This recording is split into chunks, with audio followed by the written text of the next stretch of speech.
Okay. Hello, Charles Traynor. How are you doing today? We are doing an episode on my podcast. I'm doing pretty good, Lee Gersman. Thank you. Glad to be back on your podcast. Yes. I'm not trying to give away anything that we're doing. I guess I did that in previous episodes. Well, if people listen, that's cool, but I don't expect each person to listen to each thing. I think they should listen to everything we do. I do. They don't think so, but we do. I just automatically assume they should because I know what I'm talking about. And Lee does 75 to 78% of the time. Yes. But what are we doing today on your show? We're doing the Chambers Brothers, The Time Has Come, an album that I picked. Chambers Brothers. Yeah, you picked it. Yeah. Do you remember listening to the Chambers Brothers back in the day? I mean, back in the day for me was like 1983. Any day. So I really doubt it. You mean even 10 minutes ago or what? Whoa. Well, yeah, about a couple hours ago. I certainly remember. But I will say, this is going to be a weird review, and I'll explain when we get into it why it's weird to me. Because there is one song on here that I was definitely aware of. Didn't realize I was aware of it. Didn't know that this was the band that did it, but I was definitely aware of it. Because I'm a big documentary watcher, and one of these songs is like all over documentaries. Oh, I know what one it is, but I won't give it away now. But of course you'll know it. And anybody's ever, you probably knew it without the documentaries, but anybody else has ever watched a documentary about Vietnam and the 60s and all that, you would know one song for here. You wouldn't know it was them, like me. Yeah. But once you hear it, you'll know, oh, okay. So it's going to be an odd review. But this is what, I did do some research, as I usually do. And this group was considered psychedelic R&B. Am I correct? You could say that. Yeah. Which is kind of odd, but the Temptations started to do a little psychedelic-y kind of stuff at one point, didn't they? Yeah, but I a little bit. I had their music since I was about the Chambers Brothers. I am since I was 6 years old, so I've been very familiar with them from a very long time. You didn't have this album at 6 years old. Not this, but I had another one. Oh. And then the Chambers Brothers are, is it 3 brothers? Hey, I don't know how many. 3? And then a white guy drumming. Yeah. Yeah. Just like War had one white guy in the group. Which... Not Eric Burden, but another guy. We are inclusion people on the Lee Gersman show, by the way. God. But we it doesn't matter to me whether we mention it because back then, it was considered cool to mention what you were. Well, I believe I read Bill Graham recommended this drummer to the Chambers Brothers because he was a slamming drummer. Right on. And if anybody knows who Bill Graham is, he was one of the preeminent rock promoters at the time on the Fillmore East and West. So you know more about the Chambers Brothers than I do, even though I knew about them before you. So that's I'll be quiet. I mean, I got that 10 IQ. Yeah. But I didn't know much about them. I mean, I just read a few things here and there. More than I did. I just only heard their music back when I was about 6. I know. I gotta work on giving up too much information. Yeah, you have to. I keep forgetting that there's Google, and people can Google stuff. But you keep forgetting that I have a googly mind where I get sensitive, where people know more than me, and I have to respect them. But I respect you. Go on. What do you want to say? Well, that's about it. I mean, I didn't realize I actually knew a song by these guys until we get to a track, which may be near the end. Might be the very end. But I did realize a track by these guys. I had no clue that I knew it, but I knew the song, didn't know they did it. But like I said, it's going to be interesting to review because I have a certain amount of feelings until we get to that song. So that's about all I can say. The brothers are from Mississippi. Yeah, the brothers are from Mississippi. They learned their style of singing in the Baptist choir is coming up. Makes totally good sense if you would actually listen to it. And as with all the other reviews, we challenge all of you to actually listen to some of this so you can contextualize my mellow tones. All right, Lee. Because I have to say I picked this album because I think it's a classic that needs to be done. Anyway, okay. The first song, I'll start. It's called I Can't Stand It. Good opening song. Sounds like a good rocking blues rock group doing the song that got them their recording contract. That's not the case, but it has that energy. Very cool tune. What do you think? Interestingly enough, the good folks at Apple Music must have the track listing wrong because it's not the first one on mine, but I have it right here in front of me, so I'll read. Yeah, it's the very first one on the song, on the album. Yeah, but not on Apple Music. Yeah, we'll poo on them. I Can't Stand It. It's an original number written by Lester Chambers. Oh, wait. Oh. Well, I put I Can't Stand It. All strung out. All strung out on you. Weird, because I put I Can't Stand It for 2 songs, so that's what I meant. All strung out on you. I apologize. I was drinking. The song I meant, the first song is All Strung Out on You. Good opening song. Sounds like a good rocking blues rock group doing the song that got them their recording contract. That's not the case, but it has that energy. Very cool tune. I apologize to you, Charles. That's the song that I meant. But that's the song that I meant, because when I saw that, and then I saw it again, I thought, what happened? Anyway, go on. Apologize to good people at Apple Music. It wasn't me. All Strung Out Over You, written by Rudy Clark, who wrote the version of a song George Harrison made a hit with. Got My Mind Set on You, by the way. Interesting side note there, I'd say. I didn't know that anyway. Yeah, for those people that have IQs of 15. 500. This is the fun up-tempo song. Vocally sounds somewhat similar to Sam and Dave, just a bit. That's some artists we should look into, Sam and Dave. You like them, Lee? Yeah. Yeah. But there's enough originality here to say, I would say they were probably influenced. Not a ripoff. I think they were influenced. Yeah. Rather infectious, this one. And that good kind of infectious. Not that bad one where you need a shot. Yeah. Not that bad kind. It's cool. I like All Strung Out Over You.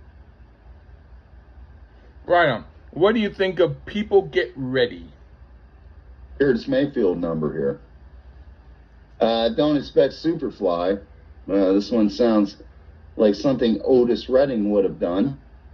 There's a note that the Chambers brothers hit at a point here that is what I would describe as angelic. I definitely hear some gospel influence here. I scratch my head a bit as I dig this a bit more than most Temptations I've heard. And I like me a little Temptations. This is a damn fine song here. This needs to be heard by more people. That's for sure. That's what I think about People Get Ready. Yeah, I put the way the song should be played. Anyone who hears Vanilla Fudge's version or Jeff Beck and Rod Stewart's version would think it's a dreary tune, but this shows it as the gospel classic it ought to be. Very good. Okay, Now for I Can't Stand It, the actual song. Okay, another great rocking blues soulful number. This is the sort of song that ought to be on the radio other than some of the other songs that are popular. Really cool. What do you think?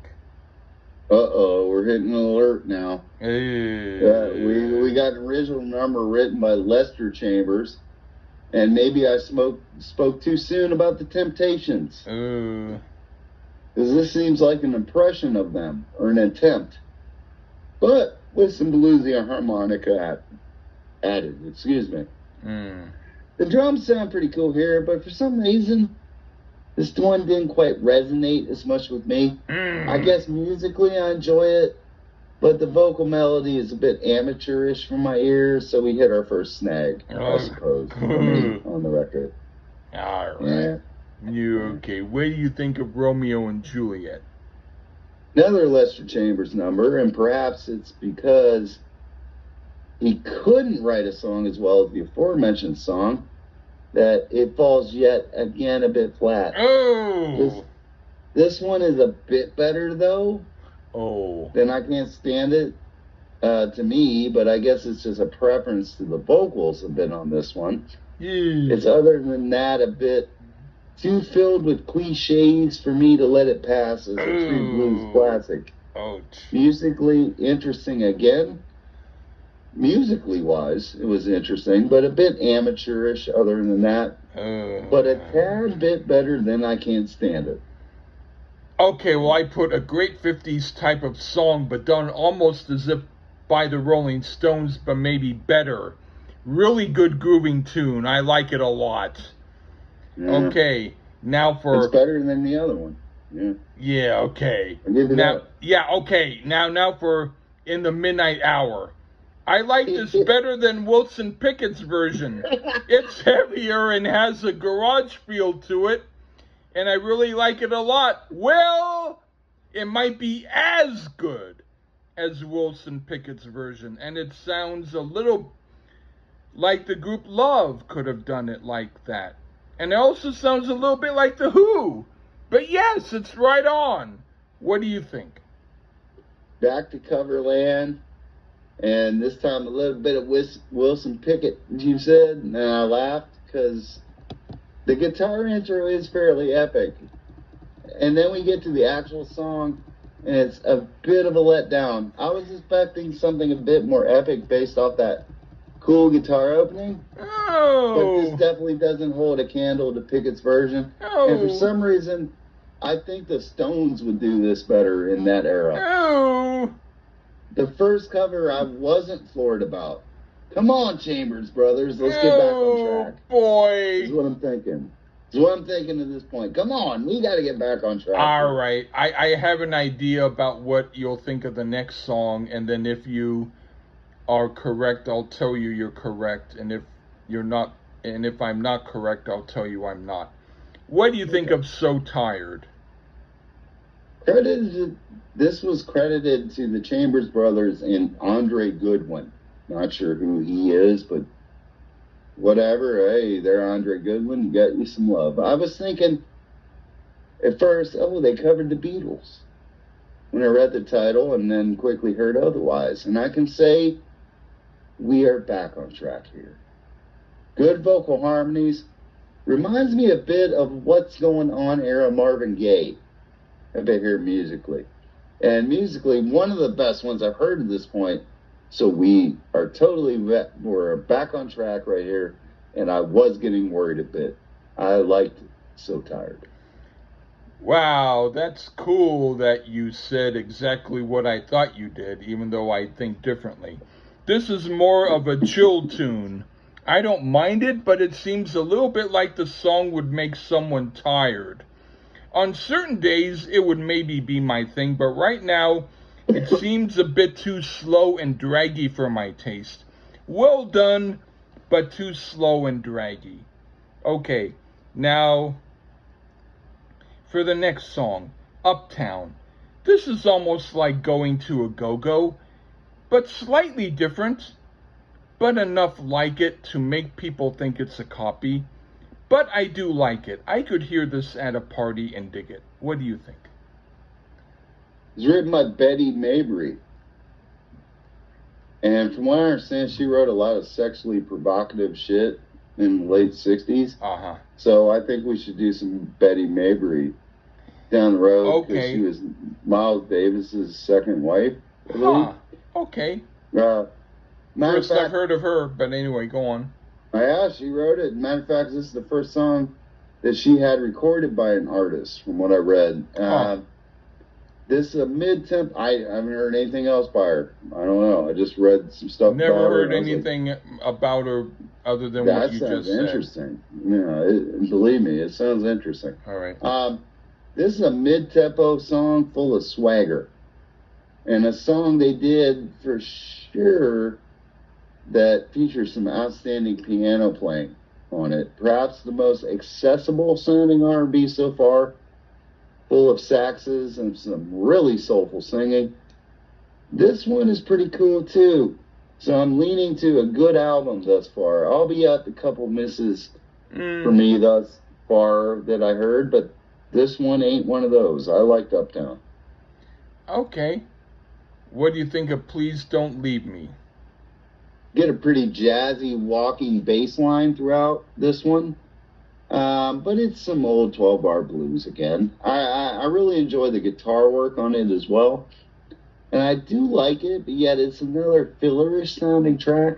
And unfortunately, it's another original song. But when I say this, it's not their worst original track. It just seems they wrote some rather stock-sounding songs, unfortunately. But this is the best of the originals thus far. Albeit, it is filler. All right. I put this sounds like a better version of the Rolling Stones. It's chill and somewhat laid back, but with plenty of groove. And maybe a bit of an Ike Turner guitar essence to it. Very good. Maybe. Yeah. Anyway, but better than the Stones? Yes. Now, I won't guess what you think of the next song, even though I have an idea. I'll tell you whether or not. Between 1 and 10. Figured out the other. Whether or not you think the way I think you will. The next song is What the World Needs Now Is Love. This is a cool alternate version of the song. Maybe not as good as the original, but not bad. I don't knock it. What do you think? Burt Bacharach cover. You know me. I love me some Burt Bacharach. And this does have a bit more of a rocking type feel to it than the Dionne Warwick version. At its root, this is an excellent song, written by one of the all-time greats. Still kind of hard to ruin it. I wish I could say they didn't try a bit, as some of the vocals are not great here, but I'll give it a pass due to I love this song quite a bit. So in principle, I can't knock it. Just not sure about this arrangement. And no way does it supplant the Dionne Warwick version. But I'll give it a pass because the song is that good. Wow, so you actually thought the way I did about it, which is very surprising, but I like that.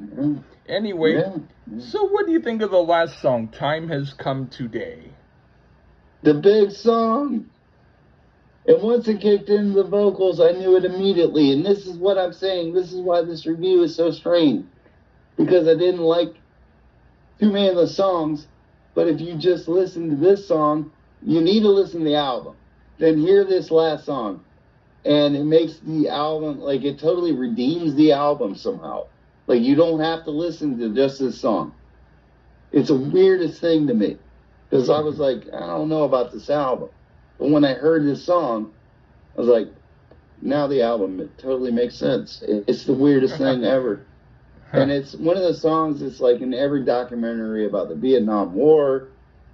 I put it into that like Gimme Shelter category as far as that goes. 100% the most rocking song in the album. The longest song. And probably the best. And I'll deduct like 2 crap songs for this one alone, as is an original by the group. And based off the strength of this track alone, like I said, it washes the weaker ones away. It's odd how it's okay to have like mediocre and then get to this and it kicks much ass. My only knock on the song is it's a tad too long and the extended time section gets a bit monotonous. But the musical extended jam does not. So overall, this is a damn fine psychedelic song. So for this alone, it makes the album worth listening to. I don't know how, but it does. You have to listen to it to understand. You have to work up to this one. This is how I describe this album. Go ahead, Lee. You actually said what I thought back in the day that, okay, anyway, even though I don't think it needs to be trimmed, anyway, we both kind of agree. I said, this proves they could be as trippy and psychedelic as a lot of other bands out there. This song is like the balance to what the other songs are, to give a full spectrum of the type of hip sound that was happening at the time. I really dig it. It's well done. And yes, it's not so much a song as an album song, but that's partly why I picked it, was because as a full album, it gives the full spectrum. Yeah. I think it was used in commercials and stuff. I mean, it's been used all over the place. Right. And it still does not bore me to hear it, because on the album, it has its own thing. I was totally amazed. I was like, this is this group? Yeah. Wow. Which is the oddest thing, because it was, for me, my opinion, first time I ever heard it, never heard of these people, mediocre overall, but when you hear the last song, it makes the whole album better, which is this crazy thing. I don't recommend just listening to this song.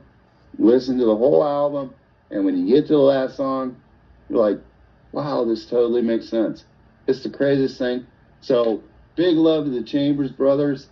Yeah. You made something mediocre fantastic by one great song. And thank you, Lee, for having me review this classic with you. Thank you. Because it is classic.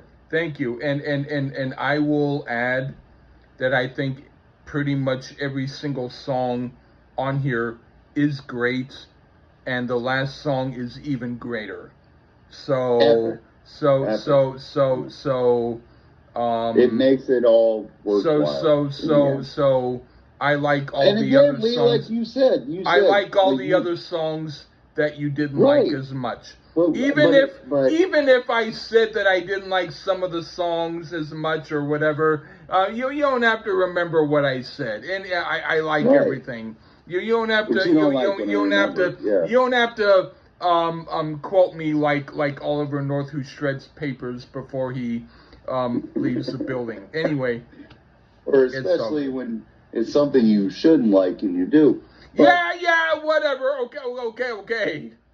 Yeah, but I am telling you, with my, now I'm at 15 IQ. Yeah. This is an album, as you said, you were like, that's how I felt at first too. If you listen to it the first time, you're probably like, okay, whatever. But once you hear this last song, it ties all together and it makes you think differently. And I will revisit this album again, I promise you that. So mission accomplished. So again, it was virgin ears. I didn't know who the fuck these guys were. Even though when I first heard the other songs too, I thought they were absolutely wonderful. So that's